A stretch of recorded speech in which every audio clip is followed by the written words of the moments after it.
Bueno, aquí estamos nuevamente con nuestra columna de historia, este, con los amigos de Coeli, Saya, Mariano, Carlos Baba, siguiendo este ciclo que hoy vamos a hacer una especie de salto de canguro, porque me pareció de alguna forma interesante, ya que habíamos analizado con bastante profundidad el 1816 y esa situación tan desesperante de tener que declarar la independencia, sí o sí, porque teníamos a los españoles que nos estaban bloqueando desde el norte, una independencia que costó muchísimo en 1816. Entonces me puse a preguntar un poco, ¿qué pasó 100 años después? ¿Qué pasó después de un siglo de esa gran aventura que fue la declaración de nuestra independencia?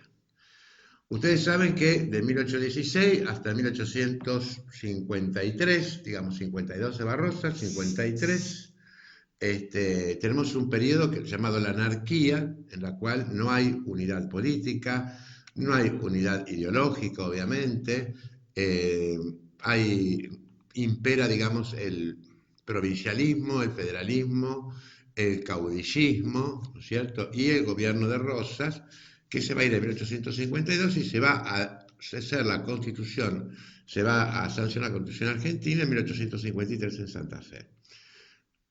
Eso tampoco resolvió las cosas. Éramos un país, digamos, con un Estado que no se sabía, por ejemplo, hacia el sur hasta dónde llegaba. Se sabía que hasta los hielos eternos, pero no se sabía, no se conocía específicamente y profundamente lo que hoy es nuestra Patagonia. Estaba poblada por aborígenes, en su mayoría tehuelches, puelches, araucanos, ¿cierto? Y el centro, noroeste y norte y noreste, digamos, relativamente poblado. Así nos agarra a nosotros 1853 con la cuestión de tener que organizar un país. Este país se va a organizar también con muchas dificultades porque va a existir, yo después voy a entrar, quiero decirle a Sacha y a Mariano, todos estos temas con mayor profundidad. Lo que pasa es que tengo que hacer el salto para llegar a 100 años después. Eh, Grandes problemas con la Confederación, porque Buenos Aires no va a querer, hablando entre rosarinos y entre comillas, largar la aduana. O sea, largar la caja, largar la importación y exportación, ¿no es cierto? Era el puerto natural. Eso va a generar profundas diferencias entre el resto de las provincias y la provincia de Buenos Aires. Y ya que estamos aquí en la ciudad de Rosario, podemos decir, debido a estos problemas con la Confederación, nosotros tenemos un diario que se llama La Capital. ¿Por qué se llama La Capital? Porque, bueno, ya que iba a haber una escisión, una separación entre lo que era la provincia de Buenos Aires y otro país extranjero, que era la Confederación Argentina, se pensó en Rosario como capital eventualmente de esta nueva confederación. Y este señor Ovidio Lagos, que era un porteño, viene a invertir aquí su plata, ¿no es cierto?, para abrir un diario, y le pone la capital, porque ya era de hecho la capital de la Confederación, o sea, la capital del nuevo Estado. La capital provisoria era Paraná, porque Urquiza era paranaense, pero se piensa en Rosario, ¿no es cierto?, como la eventual capital, y por eso fundan el diario La Capital, ya era un hecho.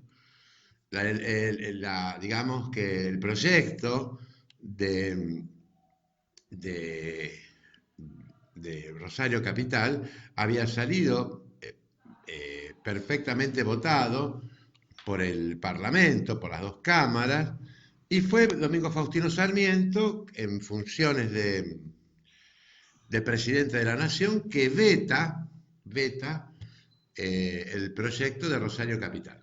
O sea, este derecho a veto, ¿no?, que a veces ha sido y ahora recientemente tan cuestionado, que le otorga al presidente de la Nación, a una sola persona, el tremendo derecho, o sea, privilegio o prerrogativa de poder deshacer de un plumazo lo que determinaron las cámaras. Bueno, Sarmiento, haciendo uso de esa prerrogativa, impide que Rosario sea capital de la República Argentina. Pero todo eso se viene a resolver después, a partir de 1880, los problemas, después vamos a entrar más específicamente, los problemas entre la Confederación y la provincia de Buenos Aires. Ya en 1880 nosotros tenemos un país bastante parecido al que teníamos ahora, digamos de 1870 en adelante, pero con graves problemas. Primero la Patagonia seguía siendo el sur de del sur de Buenos Aires hacia los hielos antárticos, seguía siendo tierra de nadie, mejor dicho, era tierra de los aborígenes. Y era una tierra que se quería ofrecer a la inmigración extranjera para que vinieran a trabajarla y a cultivarla. Pero esa tierra había que conquistarla, había que arrancársela al aborigen. Y entonces tenemos ahí, vemos aparecer al general Roca, ¿no es cierto?, que tucumano que se pone al frente de la campaña contra los aborígenes y se las quita a fuerza de qué? Fuerza de una superioridad numérica, de una superioridad tecnológica para la guerra, de una superioridad organizativa. En el término de 10 años, los aborígenes son barridos de sus tierras y esos varios millones de hectáreas, varios centenares de millones de hectáreas, se van a repartir entre las familias principales de Buenos Aires que habían intervenido en la llamada campaña del desierto. Un acto que aún hoy merece un desagravio, aún hoy merece muchísima reflexión, porque se echó y se ultimó y se exterminó, fue un genocidio, ya que los aborígenes, sobre todo los varones, eran castrados. Eh, Allí estamos nosotros en 1880, cuando toma, digamos, el gobierno un partido llamado Partido Autonomista Nacional, PAN, que estaba conformado por las personas, por los personajes de los partidos conservadores, o sea, conservadores en el sentido de que eran los aristócratas de Buenos Aires, los nuevos grandes terratenientes, los nuevos grandes latifundistas, esa clase privilegiada, ganadera y agricultora, sobre todo, pero sobre todo ganadera, que hacía uso, digamos, y abuso, ¿cierto?, de sus privilegios de clase y que a su vez, bueno, conformaron este partido autonomista que comenzó a gobernar a través del fraude, lo que se llamó el fraude patriótico, es decir, el voto cantado, ¿no? O sea, el voto cantado que era yo voto, y los votos se compraban y después se recontaban y siempre salían ganando ellos. Pero ¿qué pasa? A partir de 1870, 1880, comienzan a venir grandes contingentes migratorios de Europa, fundamentalmente de Italia y España, pero vienen prácticamente de casi todos los países europeos, pero fundamentalmente de Italia y España, a situarse aquí en estas nuevas tierras que le habían prometido. Ustedes se acuerdan que la Constitución argentina dice, ¿no? Para todos los pueblos del mundo que quieran habitar el suelo argentino. Y pescando la protección de Dios, fuente de toda razón y justicia. Entonces, esta gente viene a trabajar la tierra, con la oferta que hace Argentina a todos los países del mundo, porque necesitaba poblarla, obviamente. Había un territorio inconmensurable, inexplorado, recién conquistado, y había que ofrecerlo, había que venderlo de alguna forma y había que hacerlo producir.